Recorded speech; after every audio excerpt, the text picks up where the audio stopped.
A few months ago, I found out that I was pregnant. Felt like I wanted to make an abortion. It was unplanned, the way things happened.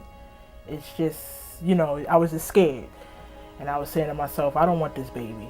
I'm not ready, the way things happen. A lot of stuff was going through my mind all at once. Like, who's going to help me with it. So I'm explaining to them basically that my mom is the one who wants me to do this. I don't really want to do it. I don't feel comfortable with it. So one day I was going to go to the abortion clinic. And when I was on my way over there, I was on a train ride and I was thinking, like, I'm going to get rid of this baby. I don't want this baby. I was going through a lot at the time. I was sad a lot. It was just so much on my mind. And I went to Dr. Emily's abortion clinic in the South Bronx. They left me waiting for hours outside, telling me that they had lost my paperwork, telling me that it was the best decision I will make not to bring another child into this life. They gave me an appointment to come back on a Friday because I do work and it was impossible for me to do the procedure they wanted me to do.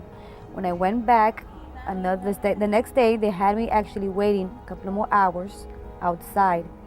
When I went outside to get a couple of fresh air, I met a young lady who actually asked me if I wanted a free sonogram to see if everything was okay with my child, then maybe change my mind. There's some people about to go in, but they're not sure they want to go in. So the lady comes out, she starts like, oh, they should stop harassing you or whatever. And I'm like, they're not harassing me, they're just talking to me. Like the lady's like, okay, I'm gonna call the cops or whatever.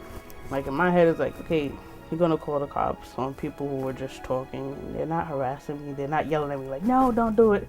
I mean, I've seen shows where people picket around. They're just talking to me. They're not picketing around talking about they'll get an abortion. They're just asking me a question.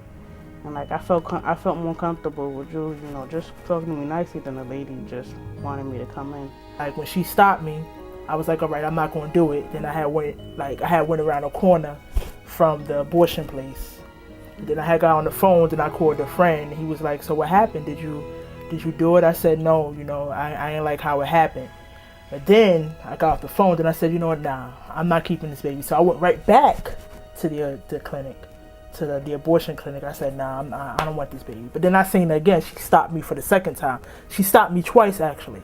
The last time, and she was like, no, don't get rid of your baby. No, please, don't get rid of your baby.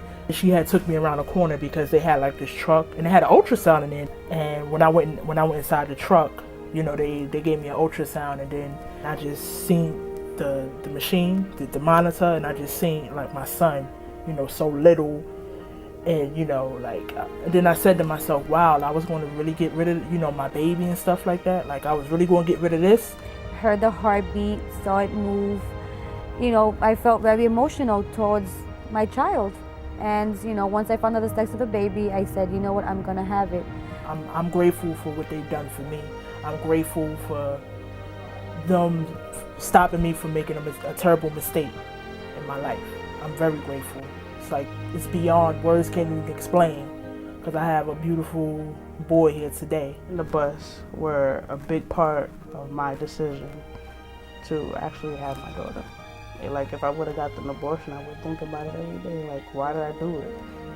And I would be regretting it every day, and it would be a big strain on me. It really changed, the way of thinking and way of seeing the life. I thank them every day for making me change my mind. And I'm very grateful that I'm having a baby girl.